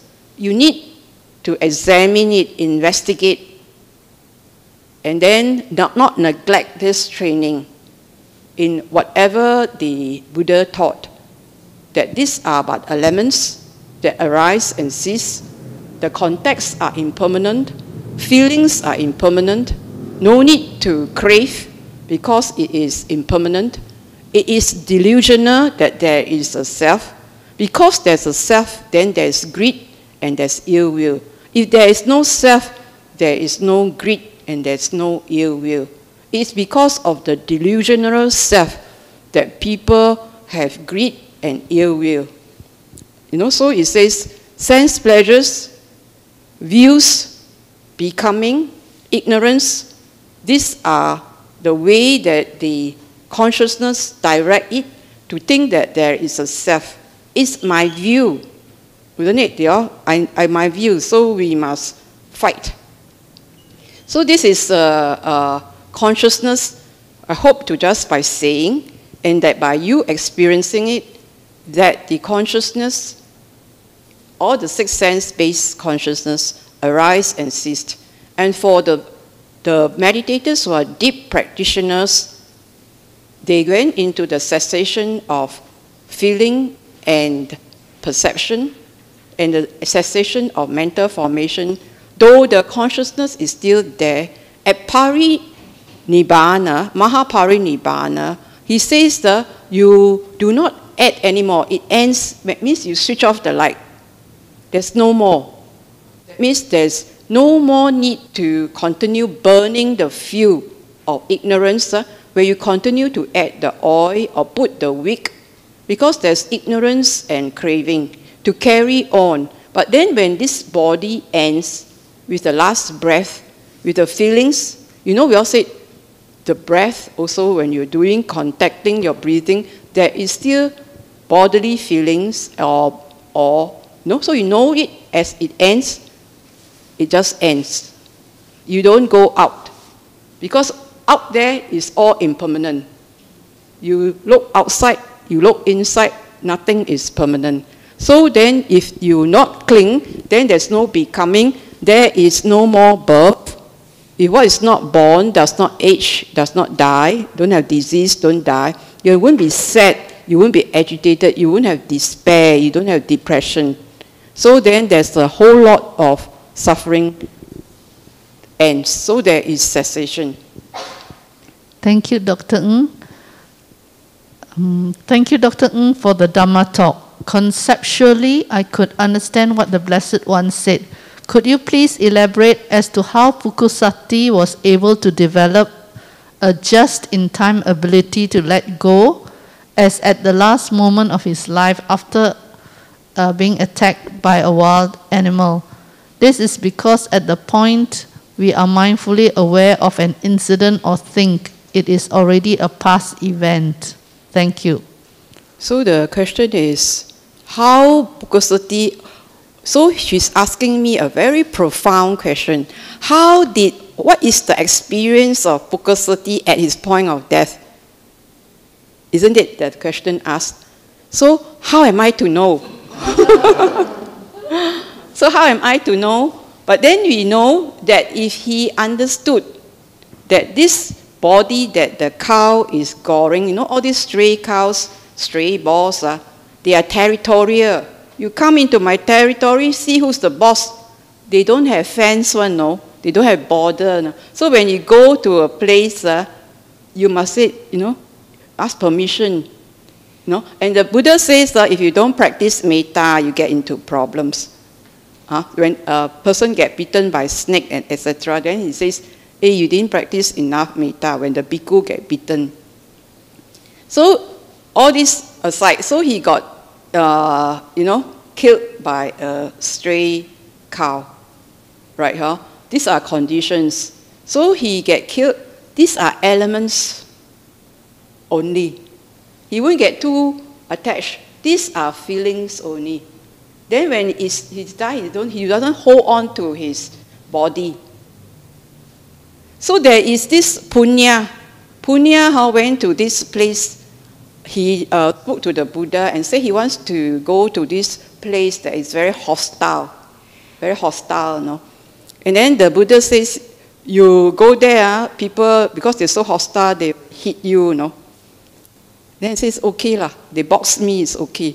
They didn't use a knife. No, now they want to use knife. Okay, no, you quarrel, you don't use knife, okay. But then, if you use knife, how? Say, oh, if you use knife, you know there are these bhikkhus so disgusted with their body already. They want to die. They want to ask, come kill me, kill me. I don't have to ask people, no, I cannot kill. Good. So the Buddha says, no, you are ready to go because you are not attached to the body. So he says this. So there are beings who are so disgusted with the elements or the foulness of the body, they wish for death. Right, huh? So then this is just the way they look at it, this is just the elements. If the conditions come about and the practice is not strong enough, then you might just get very contracted. But then if let's say you let go, he already let go of volition. If he, as the Buddha taught to him, he did the understanding and the practice together with what the Buddha taught. So he has let go of volition. So you let go of volition, he just goes. But the practice is somewhat not enough to remove the 5 upper fetters. But he was able to remove the fetters, the 5 lower fetters. The 5 lower fetters that there is no Sakaya Ditti, no self, gross sense of self. Right, huh? The conceit there is still because there is the getting rid at the higher fetter. So this sense of self is not there. He has this profound, deep, doubtless about the Buddha. Right, huh? And that's why he became a bhikkhu.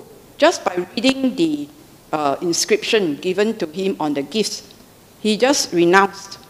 So he has already no doubt in the Buddha. And he's not into rites and rituals.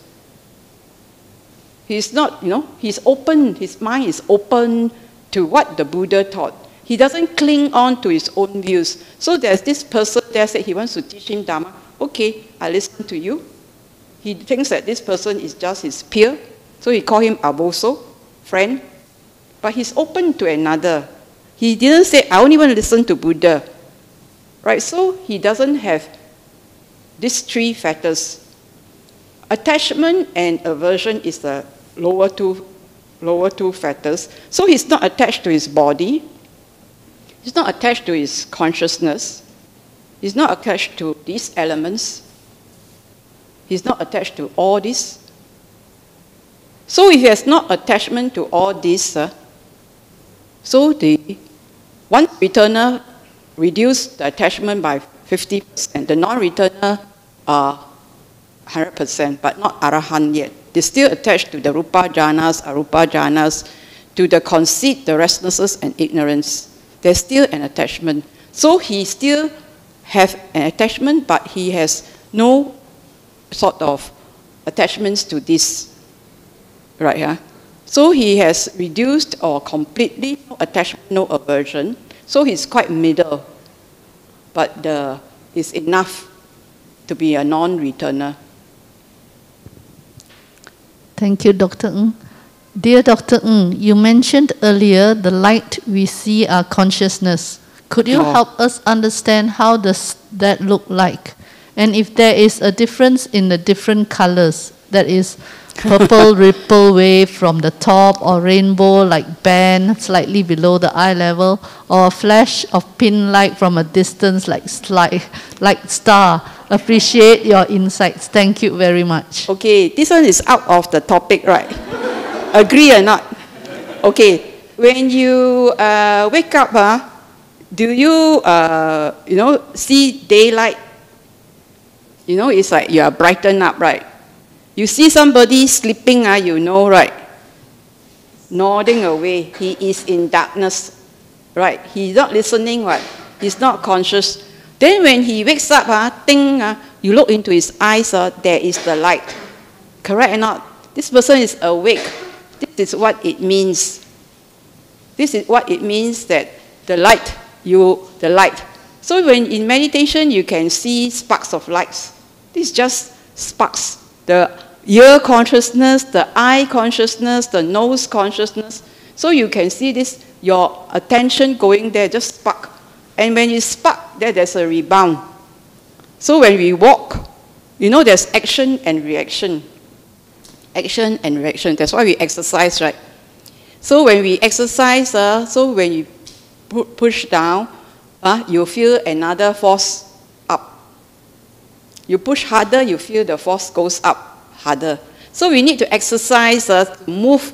If you don't exercise, all this energy or whatever, the elements don't get integrated, you get sick. That's why you need to exercise.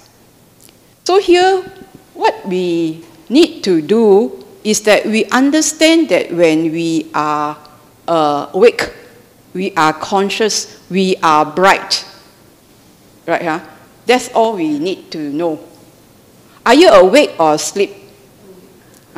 So whether you are conscious or not, now all these bright lights you can see, you know. You can see all these lights. You look at a bright, you know, happy, radiant. In the morning, you see the sun not yet having luminous, haven't climbed, it's radiant. So there are devas that are radiant. Then there are this, when the sun climbs up to very high, it's powerful, it's luminous. So there are devas of radiance and devas of luminosity. So there's this light, you know.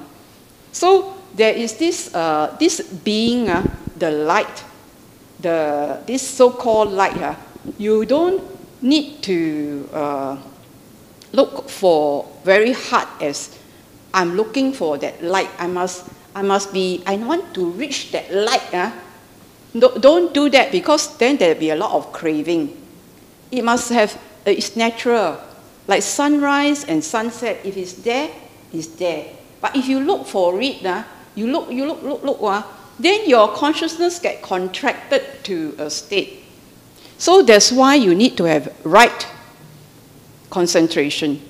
The right concentration is balanced by the right Noble Eightfold Path, where you understand that if you do this, that you so wanting this to see a certain kind of light, then you might have more craving, because you direct your mind again and again to an object of desire of light.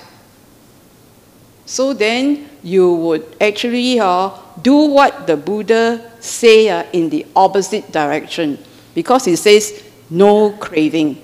So you want, then there is more maha craving, more and more craving. So it's in the opposite direction. So it has to be balanced. It has always to be in the middle path. Don't crave for the bright lights. Just be content with the practice. And the practice, he says, is this. Know that this is not mine, not I, not self. The elements. See this, see anicca. Anicca is the more meritorious, more merits to see anicca. So in the Dhatuvibanga Sutta, it says to see anicca will help you to break the fetters. So ignorance is ignorance of the Four Noble Truths. So if I want to have bright lights, I go to the furniture shop. What type of lights to have? Lightings. So the being doesn't, you know the different lights, there have been talk about the Tavatimsa heavens. The Tavatimsa heavens are like rainbow lights, where because he says the Lichavian youths in the Mahaparinibbana Sutta, they all have a dress code. So they will wear green, you know, green headwear, green ornaments, green gloves, green shoes, whatever, or white color or whatever. So he says that the devas there have different colors. So these are tava timsa. So they radiate those colors. So here we also says that all these are impermanent. Lights are impermanent, right? Huh? So we don't go and sort of like, I want to see certain kind of light. Okay, so blue light, white light, whatever. The light here is just another light. It's nature. Okay, you have more concentration, you can see certain kind of light, but don't need to volition too much. Volition means you intend too much, right? You got a lot of intention means there's a lot of craving. So no intentions, no craving. But you must have enough chanda to practice. He says that you must neglect this, not neglect this wisdom that talk about anicca, dukkha, anatta. Okay, anicca, dukkha, anatta, Four Noble Truths, and the 12 DO. It's more important than looking for likes. Okay, thank you. Dr. Ng, we have a last question here. It is also not only through abandoning of volition that we abandon clinging, but through the insights gained again and again through meditation. Is that correct? So, so the Buddha says that there are ways to the deathless state. So, volition in this 12DO is one of the ways. So I want to let go, I want to let go is not letting go. Because there's a wanting there. When you see the other components, then you let go naturally. So there is the practice requires the Noble Eightfold Path of virtue, sila, samadhi, and panya. It's not only samadhi. It has to be virtue and samadhi, virtue, concentration, and panya. So we need a vaccine. This vaccine is ACCINE.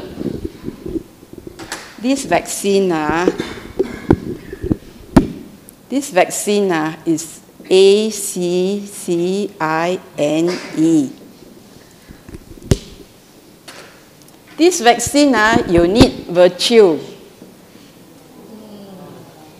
This virtue. And then you must avoid evil. Sila. Avoid evil. Can and do what? Good. And do it carefully. Yoniso manasikara. So that you will get inoculated against greed, hatred, and delusion. So that you have no more suffering. End of ignorance. Sadhu, sadhu, sadhu.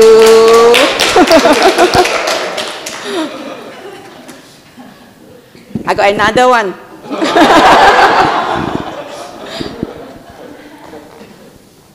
You must practice smart. Smart, no? Smart now. You don't want to go around in circles. So smart. Sometimes I forget them already, what it means. Samsara, samsara. Mindfully abandon, then you will release to peace. You must smart, no? You must get rid of samsara. Mindfully, you must abandon. Then you release. To end of suffering or peace. So you must be smart. In this lifetime, it's so hard to be a human, no? It's so hard to be a human. Devas also want to become human. So if we don't treasure our time as a human being and play smart and act smart and practice smart, then we go round around the merry-go-round of suffering. You think it's merry, but it's suffering. So you must practice smart. So he says you must have virtue, you must have samadhi, you must have panya. You must have the wisdom to want to get out of suffering. You must know the dangers. All these samsaric realms are impermanent. That's the danger. Don't get lulled in, you see. So the dangers of samsara. So you have to practice hard to escape, he says, to escape to the coolness of no craving. Sadhu, Sadhu, sadhu, sadhu, sadhu.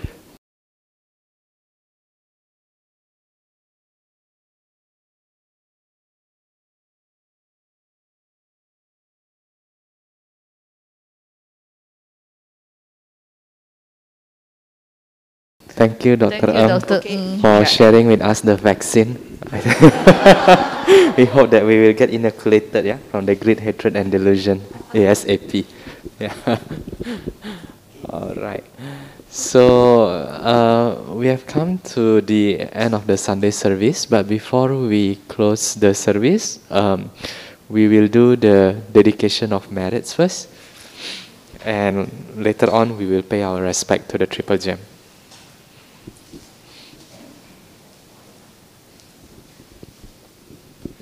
In Anjali, let us invite all sentient beings to participate in our acquired merits. Etawata ca amhehi sambatang punya sampadang sabe dewa anumodantu sabba sampati siddhya. Etawata ca amhehi sambatang punya sampadang sabe buta anumodantu sabba sampati siddhya. Etawata ca amhehi sambatang punya sampadang sabe satta anumodantu sabba sampati siddhya. Let us now dedicate the merits of participating in a wholesome Dhamma activity to our departed relatives and friends. Idang me nyati nang hotu sukita hontu nyatayo. Idang me nyati nang hotu sukita hontu nyatayo. Idang me nyati nang hotu sukita hontu nyatayo. Let us now recite the end of service dedication. I dedicate the merits which I have accumulated to the cultivation of my mind in order to bring happiness and benefits to all sentient beings. I dedicate the merits to my parents, children, spouse, relatives, friends, colleagues, and my adversaries, wishing them long life, good health, happiness, and prosperity. May we never part from the Triple Gem, and may we always walk the path towards enlightenment. Let us now pay respect to the Triple Gem. Arahang Sama Sambuddho Bhagava Buddhang Bhagavantang Abhivademi.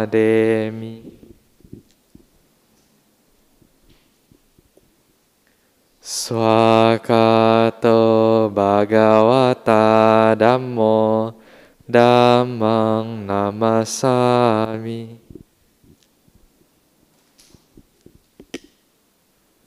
Supatipano bhagavato sāvaka sangho sanghang namami.